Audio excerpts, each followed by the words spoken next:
చిన్న మాట ఫ్రెండ్స్. మన జీవితంలోకి ఏది ఎప్పుడు రావాలో అప్పుడే వస్తుంది. ఎంతవరకు మనతో పాటు ఉండాలో అంతవరకే మనతో ఉంటుంది. ఎప్పుడు పోవాలో అప్పుడే పోతుంది. మన లైఫ్లో జరిగే ప్రతిదీ కూడా దాని టైం ఉన్నంత వరకే వస్తూ పోతూ ఉంటాయి. అలాగే ఏదైనా జరగాల్సిన పనులు కూడా జరుగుతూ ఉంటాయి.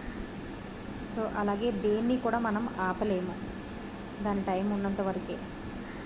సో మనం చేయగలిగిందల్లా ఒకటే, ప్రతి దాని విలువ తెలుసుకొని ఉన్నంత వరకు చాలా వాల్యుబుల్గా దాని విలువ తెలుసుకొని నడుచుకోగలడం.